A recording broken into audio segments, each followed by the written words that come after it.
The summer of 2012, every electric pump on the east side of Harlan County, Nebraska, went silent. Wells that had run for 30 years were pulling air. Stock tanks were going dry. Cattle were dying in the fields. And the county extension office was getting calls from ranchers who had never once worried about water because they drilled deep, and deep was supposed to mean forever. Every pump failed, except one. And the one that didn't fail hadn't been touched by electricity in 60 years. Stay with me, because this story starts in 1948 with a woman named Vera Ohlsen who said no when every well driller in the county told her to go deeper.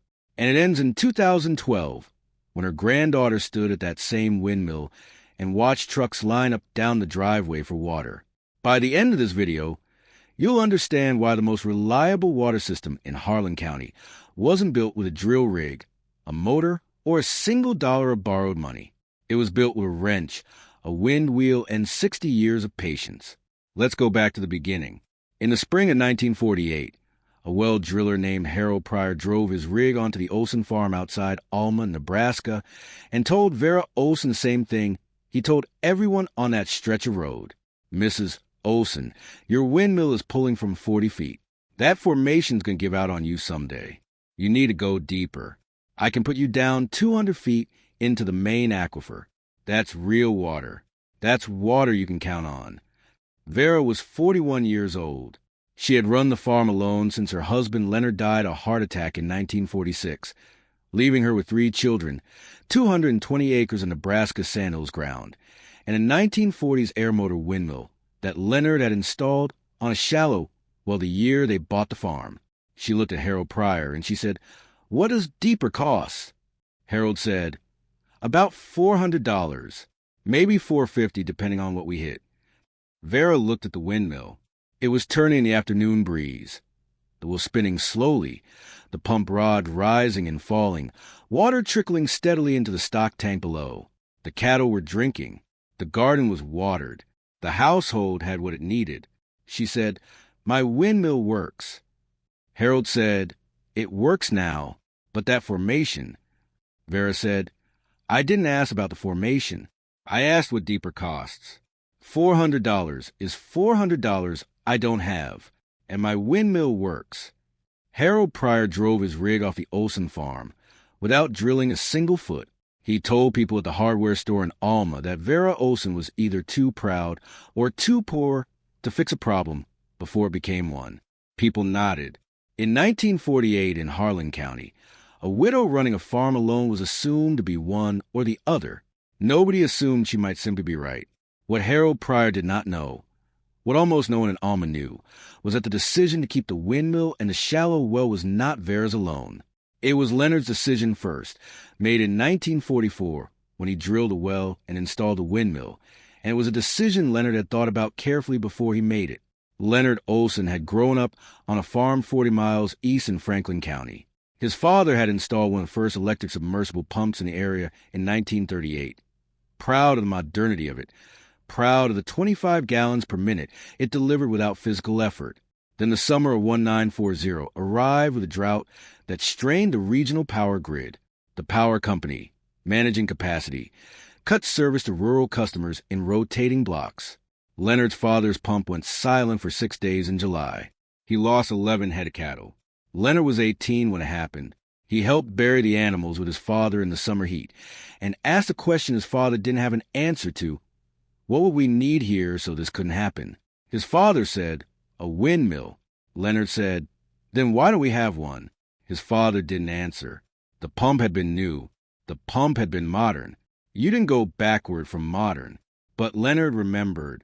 And when he bought the Ohlsen farm in 1943, and the question arose of how to water the cattle, he chose a windmill and a shallow well not because it was cheaper, it was marginally cheaper, but because it was his.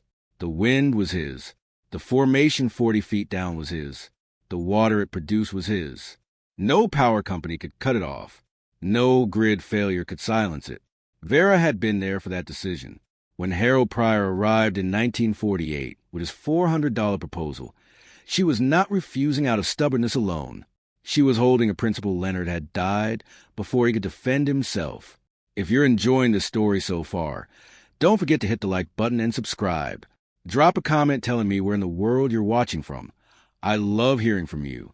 Before we go any further, let me tell you what Vera was protecting, because it matters. The Aermotor windmill Leonard Ohlsen installed in 1944 was not a decorative antique. It was a working machine built by a company that had been making windmills since 1888, and the 1940s Aermotor models were arguably the finest mechanical water lifting devices ever produced for agricultural use in the American Great Plains. The engineering was elegant in the way that only truly functional things are elegant. The wheel, the big circular fan you see spinning at the top, was designed to catch wind from any direction and automatically orient itself into the breeze. The tail vane behind the wheel kept it pointed correctly. When the wind got too strong, a side vane furrowed the wheel out of the wind to prevent damage, then released it again when the wind dropped. Below the wheel, a gearbox converted the rotational motion of the wheel into the up and down motion of the pump rod. The pump rod ran down the pipe casing to a cylinder at the bottom of the well, where leather cups created suction on the downstroke and pushed water up on the upstroke. No electricity, no motor, no fuel, no circuit breakers. The only energy input was wind, which Harlan County, Nebraska, had an essentially unlimited supply 320 days a year. Leonard Ohlsen had understood this when he chose a shallow well and the windmill over a deeper drilled well with an electric pump. Not because he was poor. The farm was modest but functional. But because he had grown up watching his father's electric pump fail twice during droughts when the power company reduced supply to rural lines to protect city demand. He had decided that his water system would have no dependence on anything outside his fence line. Vera had understood this too, in the way that a woman who has farmed alone for 2 years understands the value of a system that asks nothing of anyone. The windmill worked on wind. Wind was free. Wind did not send a bill. Let me tell you what the next decade looked like from the road. Through the 1950s and into the 1960s, the farms on either side of the Ohlsen place were transforming. The Rural Electrification Administration had reached Harlan County in the late 1940s, and with electricity came submersible pumps. Powerful, fast, reliable machines that could pull water from 200 feet at 25 gallons per minute without a single moving part above ground. The neighbors drilled. Then they drilled deeper. Then they installed bigger pumps. The stock tanks that used to fill slowly overnight now filled an hour. The gardens that used to get whatever the windmill produced were now getting all the water they needed on demand. And on the Ohlsen farm, the Aermotor windmill kept turning. A neighbor named Dale Burkett farmed the property directly east.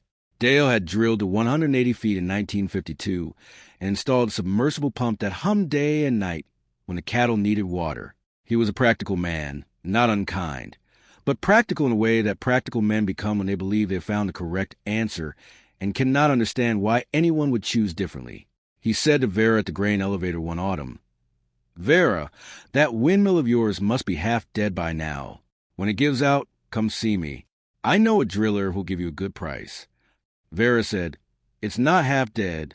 Dale said, "It's from the 40s. Vera said, "So am I." Dale laughed. He repeated the exchange at the co-op, where it was received as an example of Vera Ohlsen's stubbornness rather than her logic. The general consensus along the road was that the windmill would fail eventually, and when it did, Vera would have to drill like everyone else, and the only question was whether the farm would survive the interval between failure and repair. Her son, Gerald, who had taken over the farm's heavy work when he turned 16 in 1956, heard the conversations. He came home one evening and asked his mother, "Are they right? Should we drill a deeper well?" Vera was at the kitchen table, writing in the farm ledger. She put down her pen. She said, "Gerald, that windmill has pumped water every day since 1944. Every single day, including the drought of 1952, when Dale Burkett's electric pump ran dry because the county cut his power allocation. Every day, including the winter of 1949, when the power lines went down and 3 farms had no water for a week." She picked up her pen. She said, "When that windmill gives me a reason to doubt it, I'll doubt it. Until then, I'm going to maintain it and let it work." Gerald did not raise the question again. Instead, he learned to maintain the windmill. He learned to grease the gearbox, checked the pump leathers, true the wheel when it went out of balance from a bent blade. He learned the sound the machine made when it was running well, and the sounds it made when something needed attention. He learned it the way you learn a machine, when you understand that your water supply depends on knowing it completely. There was a particular sound the gearbox made in early spring. Before the grease had warmed up and spread, a slightly heavier clunk on each stroke that smoothed out after the first hour of operation.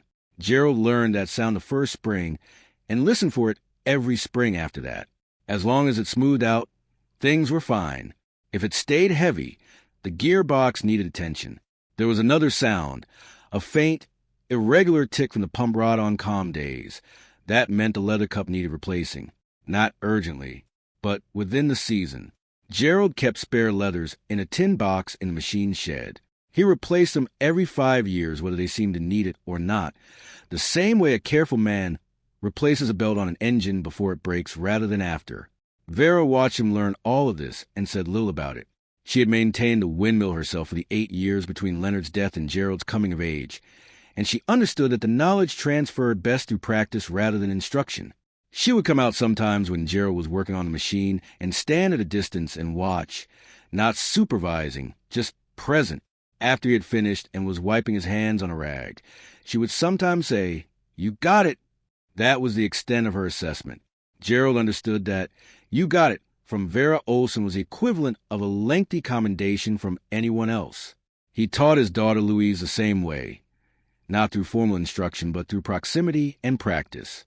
Louise remembered being 9 years old, standing beside Gerald at the base of the tower while he greased the gearbox, handing him the grease gun when he needed it, watching his hands work. She didn't understand what she was watching, but she was watching. And 20 years later, when she was running the farm and maintaining the Windmill herself, she understood that watching had been the teaching all along. If you're hooked on this story, make sure to subscribe and turn on notifications so you never miss an upload. Your support means everything and helps me bring you more emotional stories like this one. The Ogallala Aquifer, the great underground ocean that sits beneath the Great Plains from South Dakota to Texas, is not a uniform body of water. It varies in depth, thickness, and recharge rate from one county to the next. In Harlan County, Nebraska, the aquifer had been reliable through the 1950s and 1960s. Wells drilled to 150 or 200 feet produced consistent water. The pumps worked. The formation held. But the formation was not unlimited. Through the 1960s and 1970s, the number of wells in Harlan County doubled, then tripled. Each well was pulling water faster than rainfall could replace it. The recharge rate for the Ogallala in this part of Nebraska was measured in fractions of an inch per year. The pumping rate was measured in hundreds of gallons per minute. The math did not work in favor of the aquifer. By 1975, the water table in the eastern part of the county had dropped 12 feet from its 1950 level. By 1985, it had dropped another 18. Wells that had been producing reliably at 150 feet were starting to suck air at the bottom of their drawdown cycles. Farmers were spending $8,000 and $12,000 and $15,000 to drill deeper, chasing the water table as it retreated. The county extension agent published a report in 1982. He put it on the bulletin board at the co-op. The report said the aquifer was declining, and that if pumping rates continued at the current level, some areas of eastern Harlan County could see significant well failures within 30 years. Dale Burkett read the report. He was 58 years old. He had been pumping from his deep well for 30 years. He drilled deeper that fall, another 40 feet, $12,000, and told himself that 40 feet was plenty of margin and that the extension agent was being alarmist. On the Ohlsen farm, the windmill kept turning. Vera was in her 80s by then and had handed the farm to Gerald and his wife Margaret. Gerald had maintained the windmill every spring for 30 years. The wheel was the third set of blades since 1944, replaced when the original steel corroded beyond safe service. The pump leathers were replaced every 5 years, a 3-hour job with parts that cost $40 from a supplier in Broken Bow. The gearbox had been rebuilt once, in 1971, using parts from an Aermotor dealer in Omaha. Total maintenance cost over 40 years, less than $1,000. Gerald had also done something his mother had suggested before she died in 1983. He had installed a backup hand pump on the well casing, a simple cast iron pitcher pump that could pull water manually if the windmill was ever being serviced. It had never been needed, but it was there. Your grandmother would tell you, Margaret said to their daughter Louise one evening, that a water system with no backup is a prayer, not a plan. Louise was 22 that year. She was learning the farm the way her father had learned it, from the ground up, starting with the windmill. The drought of 2012 arrived in Nebraska the way serious droughts arrive, not dramatically but steadily. April was dry. May was dry. June was dry and hot. By July, the corn in Harlan County was beginning to roll its leaves against the sun, the plant's defense against moisture loss. By August, the livestock wells were under strain. The aquifer, already decades into a decline that the extension reports had predicted, hit its inflection point in eastern Harlan County in the summer of 2012. Not all at once, one at a time. Through July and into August, the wells that had been drilled deepest and pumped hardest began to drop below their pump intakes. The sound, a high whine, then a rattling, then silence, was one that every rancher on the road recognized and dreaded. Dale Burkett's well failed on August 3rd. He had drilled to 220 feet after the 1982 decline and had been confident in that depth. The water table had dropped to 224 feet by the first week of August. His pump was pulling air. He had 200 head of cattle. A cow in August heat drinks 30 gallons a day, 6,000 gallons every single day that he no longer had any way to provide. 3 other farms on the road lost their wells within the week. Gerald Ohlsen heard about it from a neighbor who called on a Monday morning. He walked out to the windmill after the call and stood beside it for a few minutes. The wheel was turning in a light southeast breeze. The pump rod was rising and falling. Water was running steadily into the stock tank. He went back inside and called Dale Burkett. He said, "Dale, bring your truck." By the second week of August, Gerald Ohlsen's granddaughter Louise, who had taken over the farm in 2009, was running a water distribution operation from the Aermotor windmill that her great-grandmother had refused to replace in 1948. The setup was simple. The windmill filled the stock tank continuously. A hose from the tank ran to a fill station at the end of the driveway.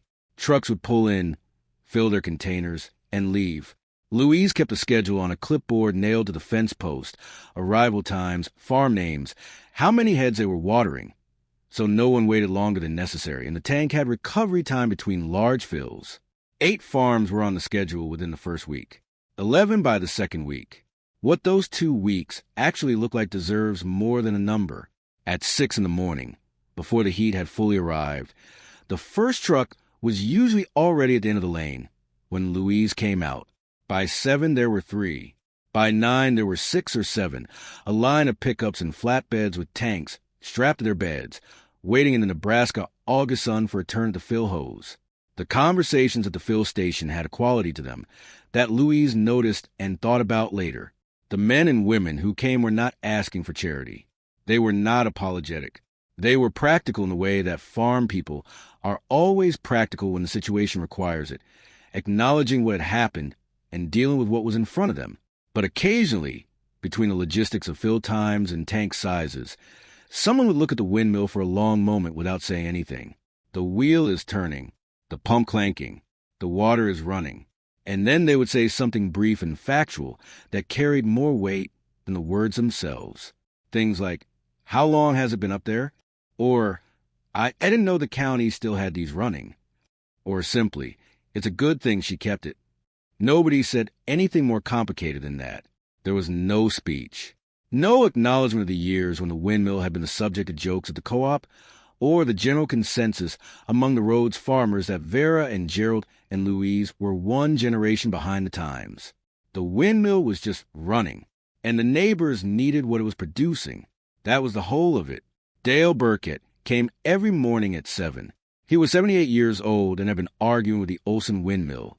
Not directly, but in the general spirit of a man who believed in modern equipment and deep wells and the superiority of things that run on electricity. For most of his adult life, he filled his 500-gallon tank, capped it, and stood for a moment by the driveway. He said to Louise, "How old is that windmill?"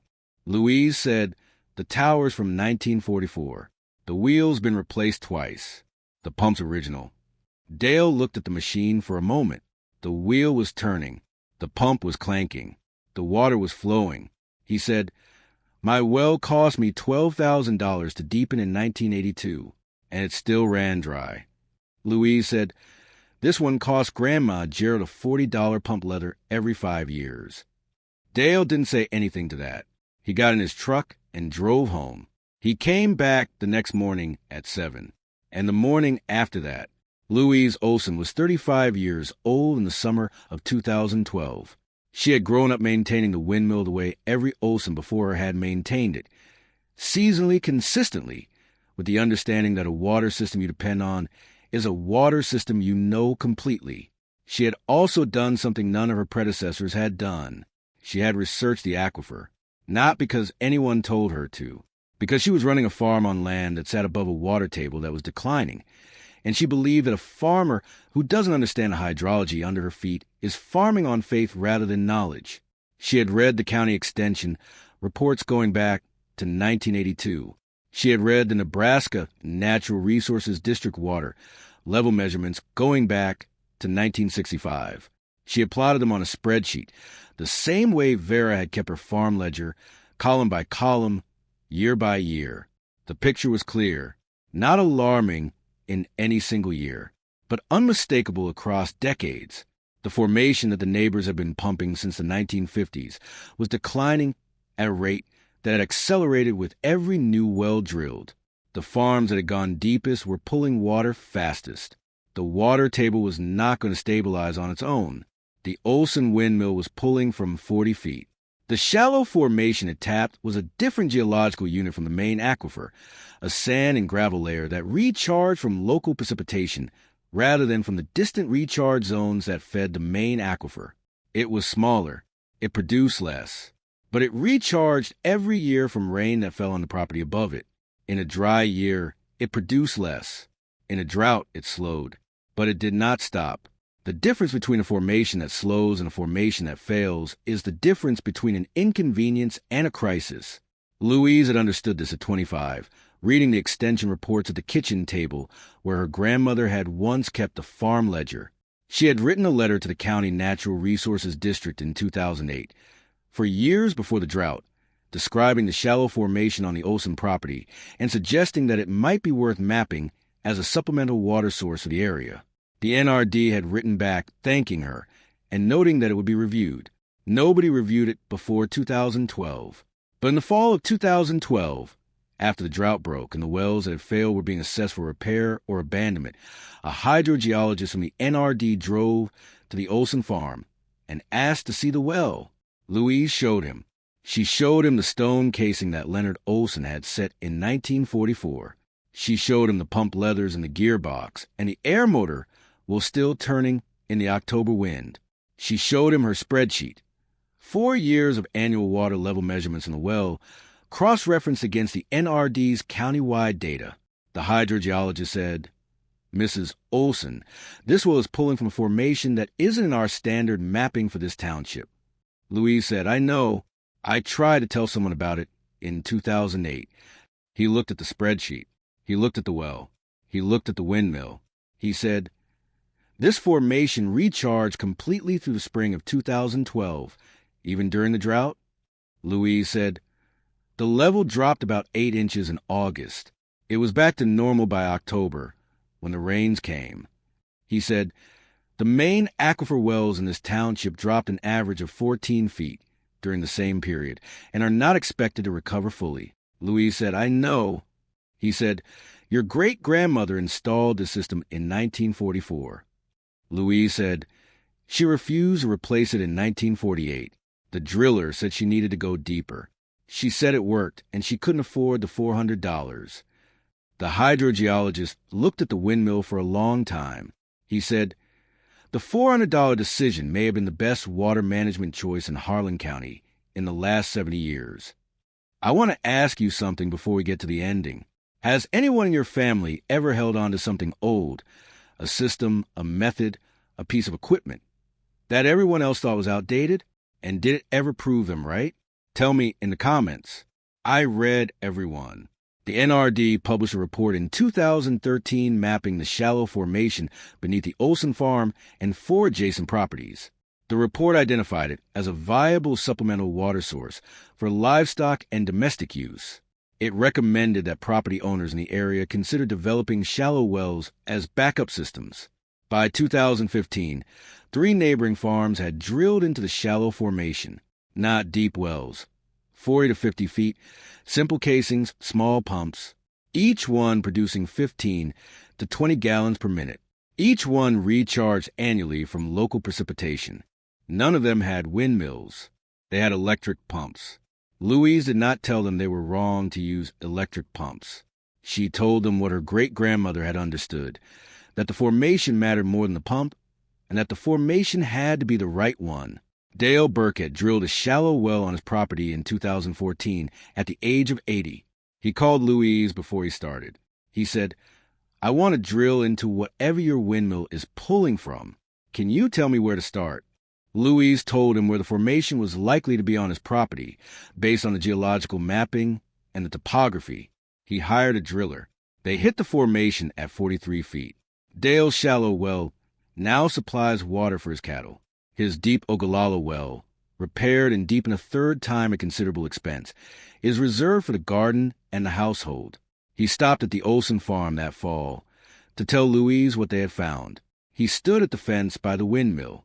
The wheel was turning in a light north wind. The pump was clanking. The water was running. He said, "Vera was right." Louise said, "She usually was." Dale said, "She was right about the windmill, too. I told her for years it was going to fail." Louise said, "It hasn't yet." Dale looked at the machine. The steel tower painted red against the Nebraska sky. The wheel spinning in a wind that had been blowing across this land for 10,000 years. He said, "What year is that, Will?" Louise said, 3rd generation wheel, replaced in 1998. Tower and pump are from 1944. Dale said, 80 years. Louise said, "She maintained it. Gerald maintained it. I maintain it. That's all it needed." Dale nodded. He got in his truck. Then he rolled down the window. He said, "Louise, thank you for the water in 2012 and for the information about the formation. You didn't have to share either one." Louise said, "Vera shared her water with everyone who needed it. I'm not going to be the one who changes that." Dale drove away. The windmill kept turning. Vera Ohlsen said no to Harold Pryor in 1948 for 2 reasons. She didn't have $400, and her windmill worked. The first reason was circumstance. The second was wisdom.